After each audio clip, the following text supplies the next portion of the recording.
Hello, everyone, and welcome to the Expanding Boundaries International Lighthouse Podcast. I'm Letitia Nolte. I'm the founder of Expanding Boundaries International. In this episode, we will be talking with Robert, and he'll be sharing with us how about his organization and interning abroad and teaching overseas and stuff. So that's basically it, and we hope that you're gonna enjoy our conversation and to learn more and in hopes that the information that we're going to give you today, you will tap into it and then move it to something great for your life. So now back to Robert. Hi, Robert. Hi there, Tisha. Thank you for having me. Thank you for coming. So for a little bit background, we met on Instagram and he's really like an avid supporter of international education, but I won't say much about him. I want him himself to tell us who he is and get a little bit background. So over to you, Rob. Yeah, great. I'm a teacher. I am currently a high school French teacher in Salem, Oregon, in IB program. I've been a teacher for the better part, or maybe a decade now. Yikes, that number keeps creeping up. And so I started Andego Internships abroad as I worked for several years with a nonprofit out of Portland, Oregon. And we kind of hatched this idea to send students to France to be English teaching assistants in schools to get linguistic immersion, to have this experience. And unfortunately, due to the pandemic, that nonprofit closed. And so I, as a teacher and seeing the amazing impacts that this program had on my own students, didn't want to see the program go away and decided to, while also teaching online during a pandemic, to also launch this business to help facilitate the types of exchanges that I was able to have as a student and the types of experiences that I've had my own students have as well. Wow. Yeah. So to pick back from what you were saying, your school and your kids had this organization in your community, but the pandemic had caused them to close their doors for now. And out of that, because you have this great passion, you still kept on to continue. So how has it been for you? Like, what is the name of the business that you have started? And just to give us a little bit, I guess, information on that one right Yeah, now. of course. So the name of our program is Andego Internships Abroad. And the nonprofit that we used to work with was Andeo. And so it's no coincidence that our names are very similar. I definitely wanted to pay homage for all that they've done in helping me and my students. But yeah, Andego Internships Abroad is our program. And then you were asking about what our program is. Yeah. Yeah. So we, like I mentioned, we send students on gap years, whether it's right after high school or students looking to take a break during their college career. So they go on gap year internships and they work in one of our French partner schools. Right now we're working predominantly in France. We've been talking to a couple other organizations centered in other countries, Spain and Costa Rica as well, to expand where we're able to send students for these experiences. But students or interns then go abroad and they're English teaching assistants. So they're not full on English teachers. They have a lot more support. Mm-hmm. And they're able then they take half the class and lead discussions. They do after school study groups. As they get more comfortable, they might start planning their own lessons and units. I know we have a couple of interns abroad right now that did like a Spirit Week unit and focused on high school culture in the United States. And yeah, so that's essentially the program. And at the same time, so those interns have a professional element to their time abroad, but then also have host families. We make sure to find them local host families, at least on the weekends, so that they really have that cultural and linguistic immersion that's so essential in spending time abroad as well. It's really cool. That is really cool. Because I remember when we were in China and we had some students who had the homestay family, and it's an extra buffer for people that go overseas because first you have that mom and dad, over there. So that is really cool. And some people that I have spoken to in the past is like, oh, with a study abroad, does the program give you that kind of homestay or the somebody that you can stay with and all those stuff? So this is really nice. So is there any requirement? Like, what does it take to really be an Andego intern? Yeah, so we do ask that students, the interns, have some working knowledge of French. Fluency is not at all the expectation, right? We fully understand and want the experience to be one of linguistic growth, but some knowledge of French because they are working in a school team in France. Yeah. So our general requirement is 3 years, and then within that we have language interviews. We get to know our applicants to be able to best place them. And then the only other requirement is that they are able to receive a deferment from their college or university. Okay. On face value, a lot of our students and a lot of families, that's kind of a scary part for them, because a gap year isn't it's not really commonplace at this point.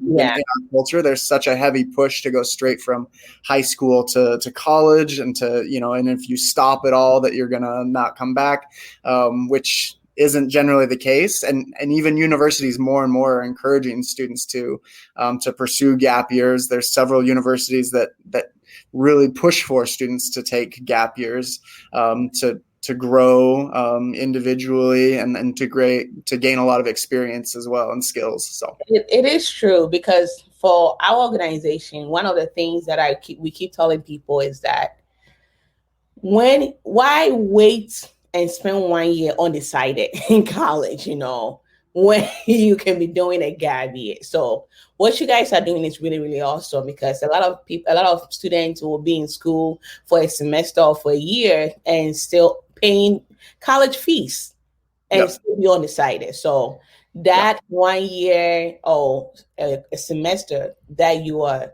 overseas, perfecting your French and also connecting and learning and all that stuff, it helps you to grow, to find yourself and come back to the state. And then exactly what your career goals and all those things are. You are more mature and strong to really step in. So we've always been pushing that. Look, don't let a kid or your child, if they are not ready for college, don't force them to go to college, because everybody's doing it, because there's gap year, there's all this stuff that they can do to get themselves ready for the real life college. So this is really, really great. So I heard from what you were saying that you deal with college students, right? Not high school students.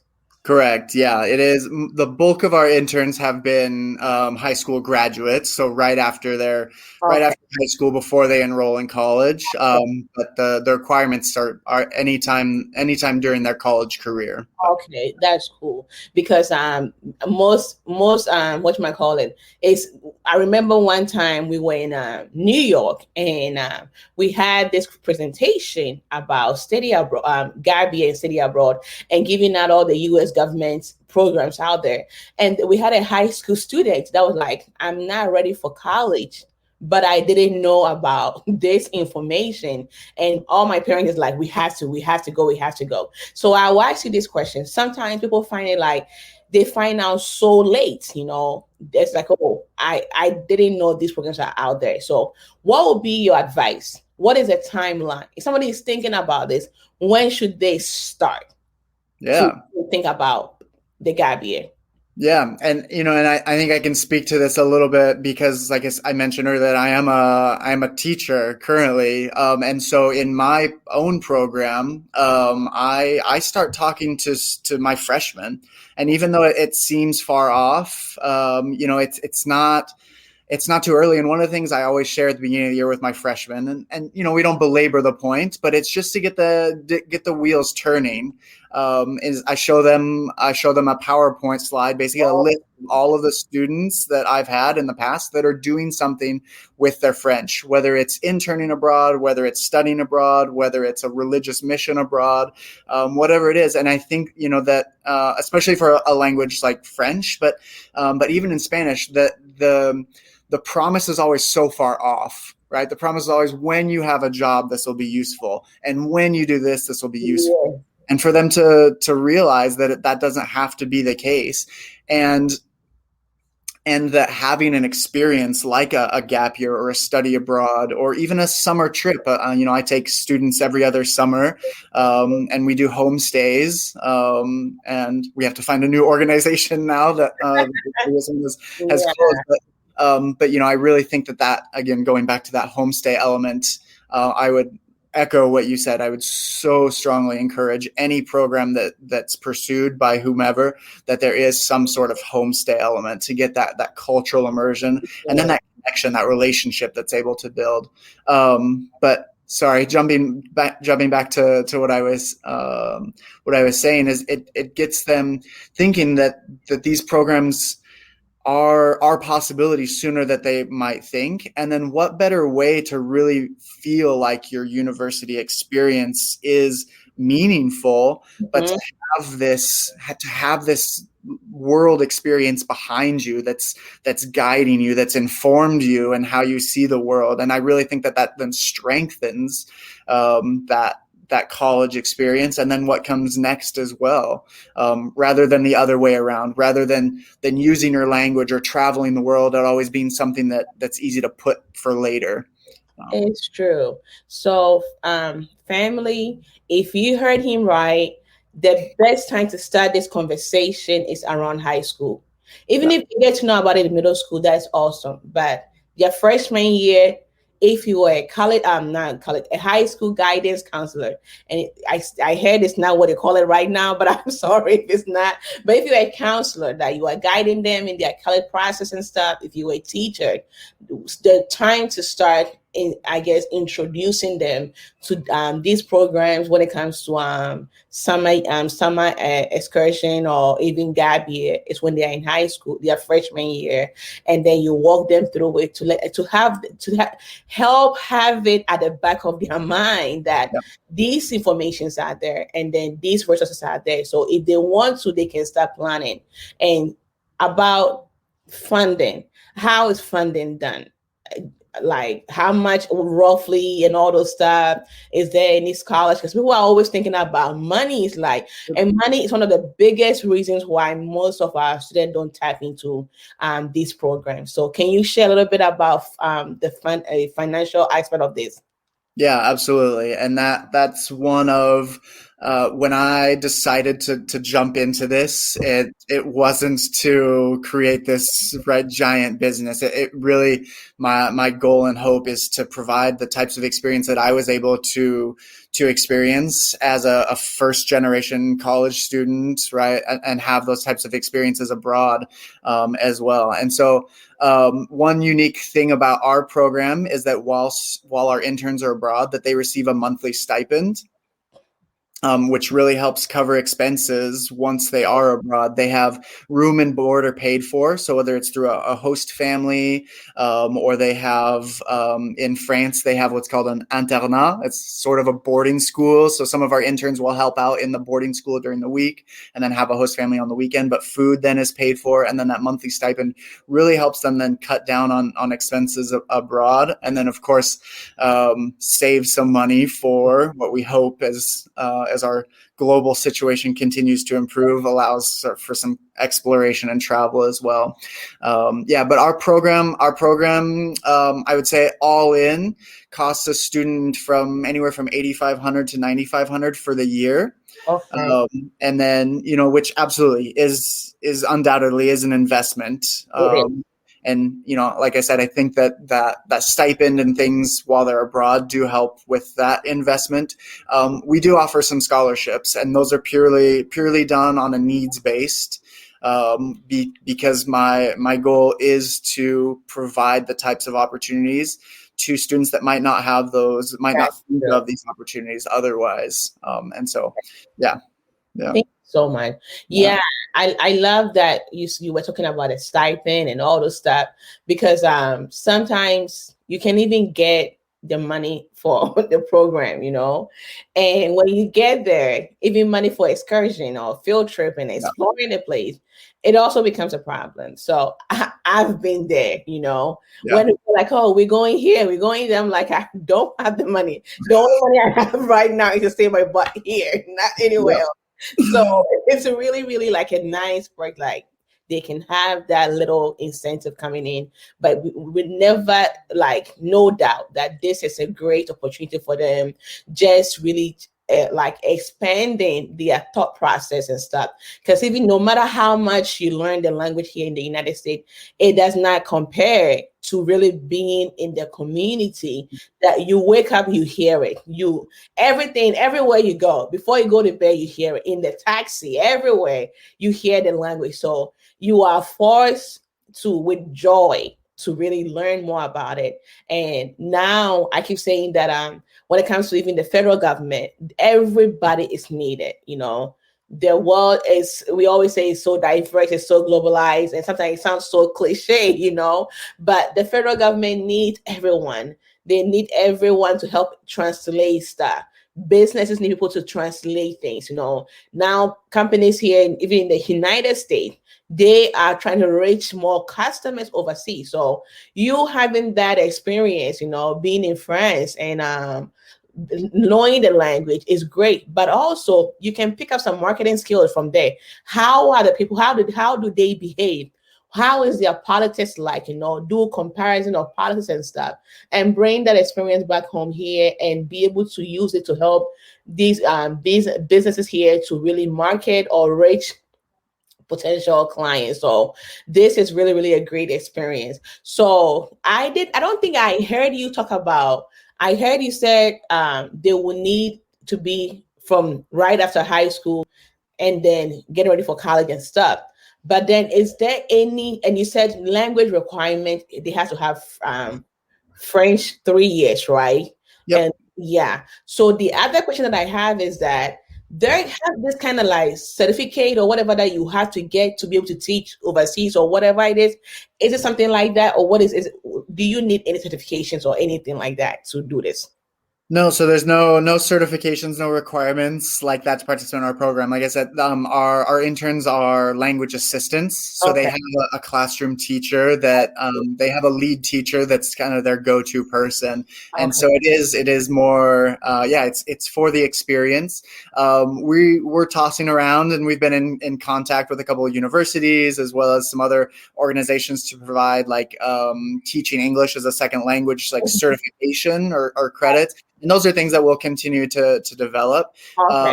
But no, as far as requirements, and then we walk interns through all the steps to getting their visa and all the other sorts of That is cool. necessities. Yeah. That So is cool. Yeah. we yeah So we really want to. Sorry. We want our young people to be able to make the most out of the experience, and so we're absolutely there through the application process, through figuring out what school they're going to be in, and even before that is really getting to know the applicant and be able to place them with the best school. Our partner organization in France has worked with some of these schools for 40 plus years, and we're constantly updating our school profiles so that as we check in with returning interns to understand what their experience is like, in order to better fit the next year's group of interns with a school, both in regards to what they're looking for, as well as what the school is looking for, and trying to find that compatible. that is nice. So what will you say somebody apply? What is the timeline? How long does it take? Because some of us, I have met some students, they hear about the program today. Yeah. Tomorrow they go and apply. It is like, I got my bags ready. When are we going? Yeah. So Yeah. what is the timeline when if they put in the application? How long does it take and all those things? Yeah, no, and those are the best, right? Those are the best students, though, because that passion is there. It's just finding, and that's what's so hard is getting those students connected with programs, and whether it's ours or some other program, there's so many awesome programs out there that I really encourage people to explore. And we were talking about when at the high school career. I think freshman year is really that year to start the excitement, and then junior year is really where it should kick into planning. But as far as our program goes, so our initial applications are due in February, March generally. And then we have a more detailed application that comes a little bit later with a language interview. And then our interns generally find what school they're going to be placed in May and in June. And then from there, it's like go time for getting their visa. There's a whole bunch of bureaucracy to get through. And that's where we, with our experience, are really to help interns through that process. And then we have a pre-departure orientation in August. And then late August, our interns head out for the year. Oh, wow. So I would say right now we are in February. So if somebody's thinking about going with you guys, it'll be probably next year, right? Yeah. I mean, if someone hears this and they're like, yes, absolutely, that is my program.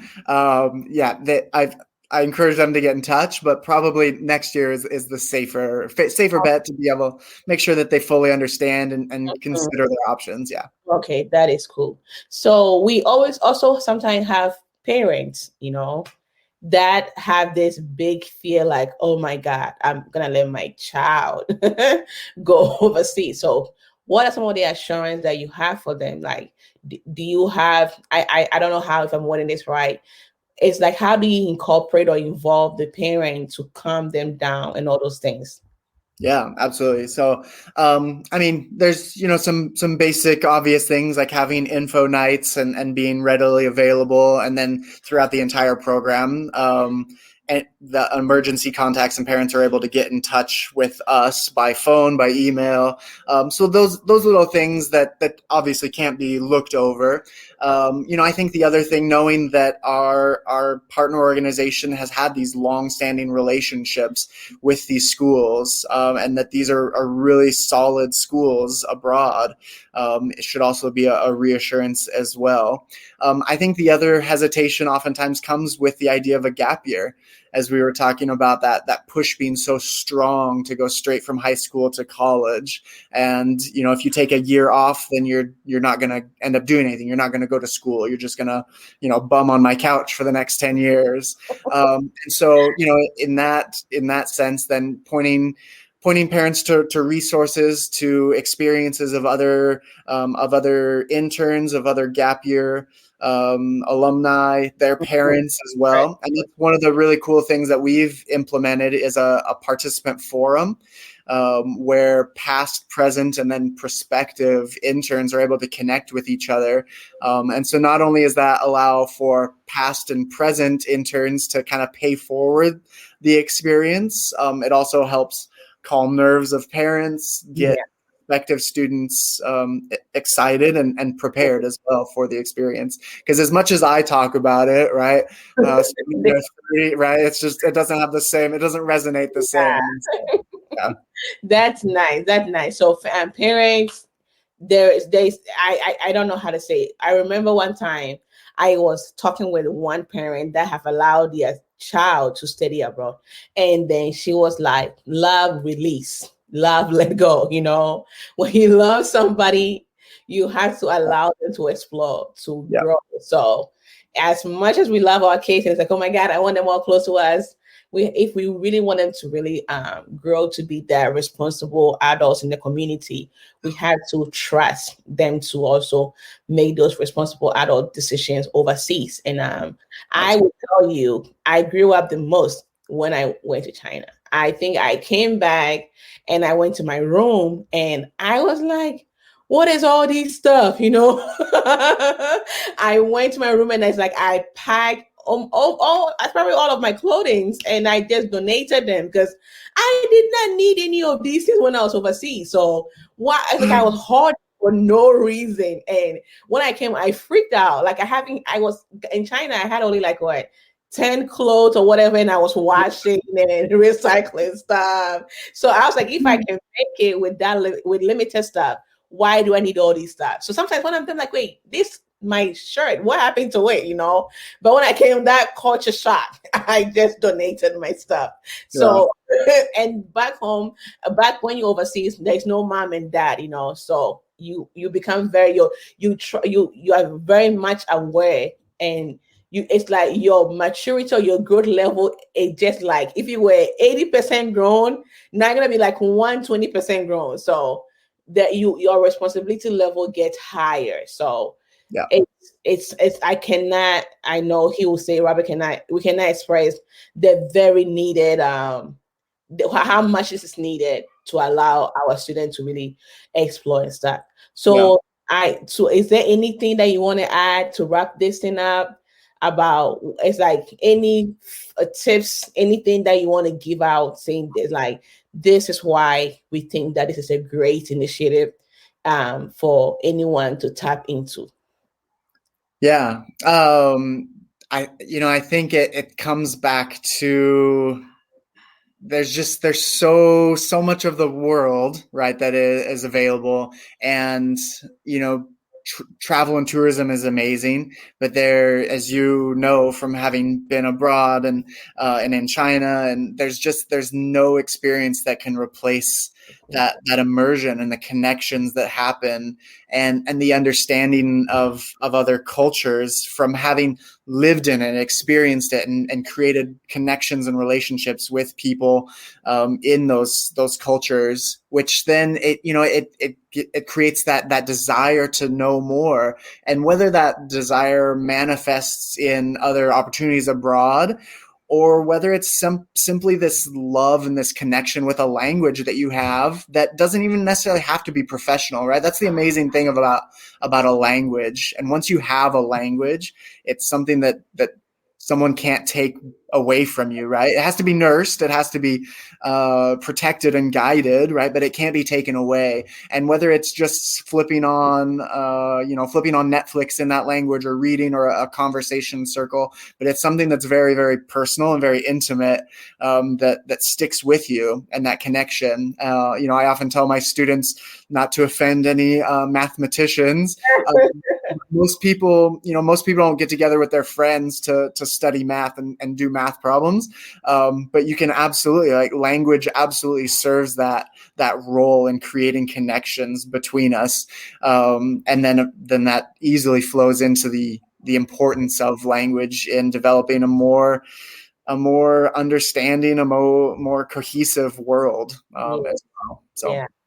Thank you so much, Robert. So he said it. It's really you forget about even learning French or adding more experience to your French. The fact that you are taking on that different environment is life changing. And we always say that there's so many people, like when you go to the boardroom, people are coming from different parts of the world, And if somebody is in your company or your job and they know French and you know French, it just start linking you up to all that conversation and all that networking and opportunities that comes for you. So I know he like, the passion is there. You can tell that this is something that is needed. This is something that is like money cannot buy. And if you are really thinking about this, we are the beginning year of 2021. And 2022 will be an amazing time to really do this program. You can start now. Budgets for like 10,000. If you're able to save some of the remaining balance, that is awesome. And start. There's so many creative ways you can start raising funds. I've had one student that went to Botswana, and she said she had from dollar to 100, and anybody that would donate $1, $2, whatever. And then out of that, she brought gifts from where she went, and then gave it to people that donated. So she brought something of the place, so they also receive something. There are so many creative ways that you can raise money to make this thing worthwhile. And he said there's some scholarships out there that you can also tap into. So definitely, this is a no-brainer. We cannot stress it out. And the fact that There, you're gonna have a homestay, the cultural immersion, have a family over there for the weekend to really just connect with and be in the school. And then on top of it, you get stipend. It's not every one of the programs that do that, So this is really, really like a great opportunity for you. And the fact that they have a community forum that when you come back, it's not like, hey, you are back, bye. You get to be part of the community, and then you share your experience and help out. And I'm sure that when you come back, whatever jobs or whatever career goal that you have, they will be willing to help you out, to walk you through it. So we will say that definitely look into it. And the information is at the bottom part of our screen, at the bottom of our screen. So definitely please look into it. And if you need any help, Expanding Boundaries is here. We're going to have this information on our website, definitely, and we'll be posting on our social media site also. But if you need help, definitely reach out, and then we will connect you to Robert and his team, okay? Thank you guys for joining us today. Thank you.